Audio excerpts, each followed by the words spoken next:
आपके अंदर की आवाज़ क्या है। बिलीफ सिस्टम मतलब अंदर की आवाज़, ठीक बात है। आपको ये तय करना है कि आपको किस चीज़ में बिलीफ है। हिंदुइज्म में बिलीफ है, क्रिश्चियनिटी में है, इस्लाम धर्म में है, आपको किस किस चीज़ में बिलीफ है आपका। क्या आपको लगता है कि आपको मंदिर जाना चाहिए, कि मस्जिद जाना चाहिए, कि चर्च जाना चाहिए, कि कहीं भी नहीं जाना चाहिए। तो आप पहले अपना बिलीफ तय करो। तो उन्होंने बोला बिलीफ कैसे तय होगा। मैंने कहा आपकी अंदर की आत्मा क्या बोलती है कि चारों तरफ घूमते रहो, कहीं तो आपको टिकाएगी ना। तो आपकी अंदर की आवाज़ को पकड़ो कि आपकी अंदर की आवाज़ क्या है। अगर आप मान लीजिए कई जन्मों से आप एक ही बिलीफ को फॉलो कर रहे हैं, तो आज भी आपकी वही बिलीफ होगी। अगर ये शिव की दुनिया होती, ये शिव की रचना होती, तो हर व्यक्ति जो है इस धरती पे शिव को ही पूजता, शिव को ही मानता। परंतु अलग अलग धर्म अलग अलग जगह से, अलग अलग प्लेनेट से आए हैं, तो उनके उनके रचयिता, उनके रचना सब सब सब कुछ अलग है। तो ये आपको गहराई से समझना होगा। आपको तय करना है कि सत्य क्या है। हम आपको ये सत्य के लिए कभी कोई फोर्स नहीं करेगा। आपकी बिलीफ तय करेगी कि मेरी अंदर की आत्मा क्या मानती है, मेरे को क्या सच्चाई लगती है। You understand. तो हमें तो आपको ये खोज करना होगा। तो वो ये कह रहे थे कि मेरे को तो समझ ही नहीं आ रहा क्या सच है क्या झूठ है। तो मैंने कहा ये तो आपका प्रॉब्लम है, हम तो एकदम क्लियर है ना। हमारे ज्ञान में, बेहद के ज्ञान में सबसे पहला हमारा लक्ष्य बताया गया कि मनुष्य जन्म है, तो ये मनुष्य सृष्टि कैसे बनी, क्यों बनी, है ना। आप उसका ये सृष्टि की शुरुआत कैसे हुई वो वाला वीडियो देखिए, पृथ्वी कैसे बनी वो वाला वीडियो देखिए, निराकारी से आकारी, आकारी से साकारी कैसे बने ये वाला आप वीडियो देखिए। तो कहने का मतलब ये है कि आप जब अलग अलग वीडियो देखेंगे, आपको सृष्टि का आदि मध्य और अंत का जब ज्ञान समझ में आएगा, ठीक है, तभी आपको पता चलेगा ना मैं कौन हूँ, कहाँ से आया हूँ, क्यों आया हूँ, मेरे जीवन का लक्ष्य है। क्या ये सृष्टि 500 साल पहले अमेरिका था? नहीं था ना। तो आज कहाँ से आ गया? क्या 500 साल बाद अमेरिका रहेगा? अमेरिका क्या कोई भी देश रहेगा? अब सोचिए ना। तो ये कहाँ से सडनली ये सब बिलीफ वाले लोग आ गए हैं। और ये सनातन धर्म तो 30.4 बिलियन ईयर्स पुराना है। अब सोचिए, हमारी पृथ्वी बने 15 करोड़ साल, 15 बिलियन साल बता रहे हैं, है ना। तो ये समझने वाली बात है कि रियल में क्या है। साइंस अपना, हो सकता है उसकी थियरी थोड़ी सी गलत हो, परंतु आपको साइंस ने इतने सारे प्रूफ दिए हैं इस धरती लोग कब बना, मतलब मनुष्य जाति कब से इस धरती पे हैं। और उनकी जब क्या बोलते हैं, बहुत सारे टेस्ट हुए जिससे पता चला कि हमारे पुराने से पुराने जो मनुष्य है कितने सालों पहले मिले थे। तो ऐसी बहुत सारी चीज़ें जो हैं वो साइंस अभी प्रूफ कर रहा है, हर शास्त्र प्रूफ कर रहे हैं, है ना। आप अपने आप को सोचिए कि आप कौन सी कला की आत्मा है ना। कि आप जीरो कला के हैं, एक कला के हैं, दो कला के हैं, महामानव है, देवता है, दानव है, यक्ष है, किन्नर है, कौन है आप? खुद तय करिए। कोई आपको थप्पा मारने नहीं आएगा, आप खुद अपना थप्पा खुद लगाएंगे। तो ये सभी जो मैं आपको बातें बता रहा हूँ, देखिए गलत कोई नहीं है, जिसको जितना समझ आया उसने उतना दुनिया को समझाया। आज अगर मुझे ये लगता है कि नहीं मैं सिर्फ मनुष्य हूँ, तो मैं दुनिया को यही समझाऊंगा ना कि मैं सिर्फ मनुष्य हूँ। पर बापूजी ने हमें ये समझाया, बेहद के ज्ञान ने ये समझाया कि ऐसे अनंत अनंत पृथ्वी और है, अनंत अनंत दुनिया और है, ऐसे कई मृत्यु लोग हैं, कई परम धाम है। बेहद के परम धाम का वर्णन वाला वीडियो सुनिए। ऐसी कितनी सारी जगह है, कितना सारा जीवन है, हर जगह पे क्रिएशन है, कहीं पर भी सीमित नहीं है, सीमित नहीं है। ये बेहद है, बेहद इनफाइनाइट। आप जहाँ जाएंगे वहाँ पर ये जीवन मिलेगा। चाहे मंगल पे जाओ, बुध पे जाओ, शनि पे जाओ, ये सूर्यमंडल को क्रॉस करो, दूसरे सूर्यमंडल में जाओ, हजारों लाखों धरतियों को क्रॉस करो, उसको सबको चेक करो, जाओ साइंस वाले के पास पूरी खुली छूट है। आने वाले समय में ये सब भी क्लियर हो जाएगा, तभी तो बुद्धि का ताला खुलेगा ना। लेकिन तब तक कितना समय निकल गया होगा, ये मृत्यु लोक का कितना समय निकल गया होगा, है ना।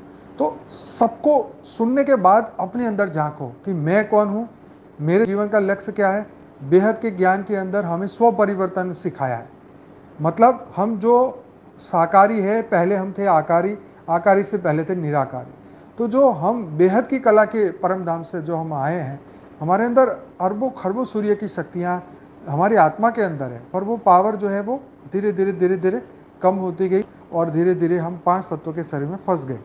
तो हमें ये तय करना कि आपके अंदर क्या आवाज़ आ रही है ना। मैंने कई लोगों से जब बात की है तो वो लोग बोल रहे हैं हमेशा से, मतलब मुझे मुझे कितने लोगों के नाम याद है जो हमारे ज्ञान से जुड़े, उन सभी लोगों ने मुझे बोला कि हमें अंदर से आवाज़ आती है कि हम धरती के है ही नहीं, हम इस धरती लोक के नहीं हैं, हम मनुष्य, हम बहुत कम बार बने हैं मनुष्य, हम मनुष्य में फंसने वाले लोग नहीं हैं, हमें काम लोभ मोह अहंकार से हम कब से ऊपर उठ चुके हैं। मतलब ऐसी आत्माओं की खुद की अंदर वो कैपेसिटी है, उनके अंदर वो ज्ञान रिकॉर्डेड है। तो अंत में मैंने उनको यही समझा कि आपके अंदर क्या रिकॉर्डेड है उसको आप खोजने की कोशिश करें, आपको जहाँ सच्चाई लगे अब वहाँ जाके अपनी हिम्मत को लगाएं, आप अपनी आत्मा का कल्याण करें, है ना। तो हर जगह पे अलग अलग है, कोई थियरी ऑफ कर्मों को मानता है, कोई थियरी ऑफ कर्म को नहीं मानता है ना। कोई किस चीज़ को मानता है, कोई चीज़ को मानता है। तो हमें समझना ये है कि आपकी आत्मा क्या कहती है ना। आखिर तो हम क्या करते हैं, अपनी खुद की तो सुनते हैं, किसी और की सुनते हैं नहीं। सारे सब है, हेल्प सब ने की कुछ ना कुछ समझने में और समझाने में। हम सीनियर केजी से लेके 12वीं तक आए हैं, तो अलग अलग क्लास में अलग अलग पढ़ाया गया, लेकिन तय तो आपने किया है ना कि मैंने पीएचडी करनी है कि नहीं करनी है, लेकिन जाना तो वहीं जगह पड़ेगा ना। तो हद और बेहद दोनों का ज्ञान है। हद मतलब इनफाइनाइट, सिर्फ एक धरती का ज्ञान है, ये धरती से बाहर कुछ भी नहीं है, जो है यहाँ है, यहीं पे स्वर्ग आएगा यहीं नर्क आएगा, तो ठीक है। यहाँ तो ये चक्र चलता ही रहता था, लेकिन जब महाकाल, बेहद के महाकाल प्रलय का जब समय आता है तो पूरे धरती क्या ऐसे अरबों खरबों धरतियाँ खत्म हो जाती है एक साथ, ऐसी हज़ारों गैलेक्सियाँ खत्म होती है, ऐसे हज़ारों यूनिवर्स खत्म हो जाते हैं, मल्टीवर्स भी खत्म हो जाते हैं। तो ये वाली समझने की बात है कि क्रिएशन का कोई एंड नहीं है, ये हद की दुनिया में और बेहद की दुनिया में भी। लेकिन हमें जाना कहाँ है, हम चाहते क्या हैं, क्या हम इस धरती लोक का रस भोगने आए हैं, क्या हम यहाँ फंसने आए हैं, ये तो आपको तय करना है। स्व परिवर्तन कितने समय में आपको करना है वो तो आपको तय करना है, कितने जन्म और लेने हैं वो तो आपको तय करना है। जिनको किसी की खोज ही नहीं है, वो बस जो खा पी के मज़े करने वाले लोग हैं, उनको तो कई जन्म लेने पड़ेंगे। आप शास्त्र में ढूंढिए, शास्त्र में लिखा है ब्रह्म ब्रह्म की प्राप्ति के लिए, ब्रह्म ज्ञान लेने के लिए भी तुम्हें 100 जन्म लेने पड़ेंगे। तो बेहद का ज्ञान तो जब तक आप वो हायर डायमेंशन की आत्मा नहीं होंगी तब तक तो समझ में आने वाला ही नहीं है। तो कहने का मतलब ये है कि आप अपने अंदर की कैपेसिटी को पहले तो चेक करें, है ना। जब आपको ज्ञान समझ में आए, आपकी बिलीफ बदलने लगे, आपको लगे कि नहीं मैंने अब मेरा स्व परिवर्तन किया है, अब मेरे अवगुण सब खत्म होने लगे हैं इस ज्ञान के माध्यम से, है ना, तब आप इसकी जर्नी को आगे बढ़ाएं, अपने अंदर परिवर्तन ले आए, फिर विश्व परिवर्तन का कार्य करें, है ना। तो जीवन का कल्याण, हमारी आत्मा का जो कल्याण है, हमारी आत्मा के क्रिएटर को समझने का जो ज्ञान है, ये तो इतना अथाह ज्ञान है, अथाह ज्ञान है, अथाह ज्ञान है कि आपको इसके लिए अनस्पोकन ट्रूथ का प्लेलिस्ट सुनना पड़ेगा, फॉर द बिगिनर का प्लेलिस्ट सुनना पड़ेगा, और आपको जो है इंटरव्यू विद बापूजी का जो प्लेलिस्ट है वो भी सुनना पड़ेगा। जब तक आप सुनेंगे नहीं, जब तक आपके अंदर वो ज्ञान मंथन होगा नहीं, तब तक जो है आप सही डिसीजन पे नहीं पहुंच पाएंगे। इसीलिए यहाँ कहीं आत्माएं आई और कहीं गई, उसका कारण क्या था, कुछ समय के लिए तो ये ज्ञान समझ में आया, परंतु मोह माया, आकर्षण, है ना, अटैचमेंट, काम क्रोध लोभ मोह अहंकार, ऐसे कई जो विकार हैं वो नहीं छोड़ पाए, और इसीलिए उन्होंने उनको खींच लिया। वो जो आसक्ति है, वो आसक्ति मन कहीं टिकने ही नहीं देती, इस बात को आप समझ लें, है ना। आसक्ति जो है विषय वस्तु और किसी के भी प्रति हो सकती है ना। तो वो आसक्ति जो है वो बड़े से बड़े ज्ञानी को भी डुबा देती है। आई बात समझ। फिर जब आसक्ति जाती है तब ज्ञान लगता है ओ ये तो बात सही थी। कल एक हमारे बहन से बात हुई थी, तो 18 जनवरी के बाद उन्होंने ग्रुप छोड़ दिया। अब फिर 2 साल बाद वापस जुड़ी कि भाई मुझे तो बहुत अच्छा लग रहा है, पहले हमारे मन में संशय था, अब संशय चला गया है, ये हुआ वो हुआ। मतलब ये स्व परिवर्तन न करने के कारण ये कितना परेशानी आपको हो रही है। जाना तो सबको फिक्स है, आज जाए या कल जाए या परसों जाए या 5 साल बाद जाए, लेकिन हम कर क्या रहे हैं, सिर्फ तारीख का ध्यान रख के बैठे कि 2036 आएगा या 18 जनवरी आएगा तभी हम जाएंगे। है जी, सोचने वाली बात है।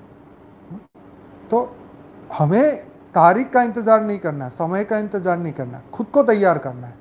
अगर खुद को तैयार नहीं करेंगे तो आपको कई जन्म और भी लेने पड़ेंगे। ये सुन लीजिए, आपने अपनी तैयारियां नहीं की है तो आपको कई जन्म और लेने पड़ेंगे।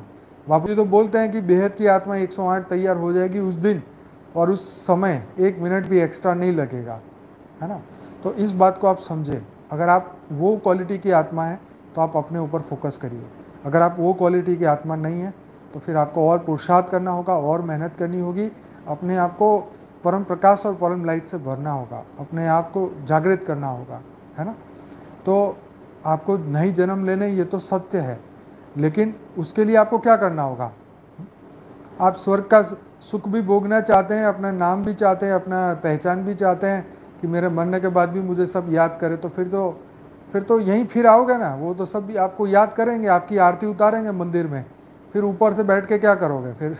फिर आपको अटैचमेंट होगा, फिर आसक्ति होगी कि यार ये तो मेरे भक्त हैं, ये तो मेरे चेले हैं, इन सबको मुझे लेके जाना है, इनको तो कैसे छोड़ के जाऊँ, मैं क्या करूँ इनके लिए, तो मुझे इनको तो सदगति करानी ही करानी है, कैसे भी करके करानी है। फिर गुरु भी ऊपर बैठा बैठा बेचारा तप लोक में बैठा बैठा उनके ऊपर फोकस करता रहेगा, ना वो परम धाम में जाएंगे, ना उसके चेले ऊपर आएंगे। अब चेले के मन में, उनके मन में तो ये बात यहाँ समझनी है कि हम स्वयं को देखें, है ना। दुनिया में बहुत कुछ है, हमें क्या चाहिए वो तो देखो। क्या हम दुनिया को खरीद सकते हैं? हमारे पास इतनी कैपेसिटी है नहीं, है ना। तो हमें अपने गोल को सीमित करना है ना, हमें अपने गोल पे आगे बढ़ना है कि भाई मुझे एक जीवन मृत्यु में नहीं आना, ना मुझे स्वर्ग का सुख चाहिए, है ना। मैं तो बेहद की दुनिया में, ऐसे अमर लोक में जाना चाहता हूँ कि मुझे मुड़ के भी यहाँ वापस ना आना पड़े, है ना। क्योंकि ये दुनिया सिर्फ दिखने का सुख है, नाम का सुख है, बाकी और कुछ नहीं है। यस। तो कहने का मतलब ये है कि स्व परिवर्तन ही आपका अंतिम लक्ष्य और यही चरम सीमा है आपकी, है ना, परम बिंदु है। यहाँ तक पहुँच जाए, इस बात को समझ ले कि कौन से ज्ञान ने आपको क्या क्या सिखाया। स्व परिवर्तन नहीं सिखाया तो फिर क्या कर पाएंगे, कुछ भी नहीं। हर जगह लिखा ही हुआ है, अच्छे बनो, ज्ञानी बनो, योगी बनो, ये बनो, वो बनो। लेकिन कब, कहाँ, कैसे, और दुनिया का आदि मध्य और अंत को हम कैसे समझेंगे, दुनिया को हम कैसे बदलेंगे। विनाश तो अभी भी नहीं होना, अभी भी 4 लाख साल तो कलयुग के बाकी है। अगर दुनिया ऐसे ही चलती रही तो हर साल कोरोना जैसे आते रहेंगे, इसको कैसे कैसे निपटेंगे बताओ। ये चीनियों को कैसे कैसे निपटाओगे। 1960 में भी वो ऐसे थे, आज भी वो ऐसे ही है। 62 के युद्ध में भी वही कर रहे थे, आज भी वही है ना। तो ये जो आसुरी संप्रदाय हैं वो तो रहा है और रहेगा, है ना। देवता, दानव, यक्ष, किन्नर सभी इस धरती लोक पे मनुष्य बन के आए हैं। सब अपने अपने अनुसार जो है वो अपने कर्म कर रहे हैं। हम कौन है इन कैटेगरी में से? हमें हमें अपने आप को चूज करना है ना। हमें अपने आप, क्योंकि आप ही अपनी किताब है, आपको ही पता है कि मैंने कौन से कर्म किए, आपको ही पता है कि मैं क्या कर सकता हूँ, क्या नहीं कर सकता हूँ। तो हमें तय करना है ना जीवन में कि अब क्या बाकी है जीवन में, क्या रह गया जीवन में, अब क्या क्या पाना है और क्या भोगना है। तो ये सब कुछ आपको ही तय करना है। तो ज्ञान सबका सुनिए, उसके बाद में आखिर में बेहद का ज्ञान भी सुनिए, पर पूरा सुनिए, तभी आप डिसीजन पे पहुंच पाएंगे। मैं तो यही कह रहा हूँ, कोई गलत नहीं है, सब अपने अपने लेवल पे सही है। पहली स्टैंडर्ड पे आपको वही सिखाया जाएगा कि 1 2 3 4 5 6 7 8 9 10, है ना। फिर जब आप 11वीं में पहुँचेंगे तब बताएंगे 1 और 1 11 भी हो सकते हैं। 1 इंटू 1 करेंगे तो वापिस 1 ही आएगा, है ना। 1 प्लस 1 करेंगे तो क्या आएगा। ये सब चीज़ें धीरे धीरे जीवन में समझ में आती है। तो सबके अपना अपना ज्ञान है, किसी को हम गलत कहना ठीक नहीं समझते। हमें क्या चाहिए, हम क्या चाहते हैं, ये हमें हमें एफर्ट करने होंगे अपने आप को। तो आशा रखता हूँ ये बात सबको समझ में आ गई। खुद तैयार होंगे तो समय अपने आप समीप आए।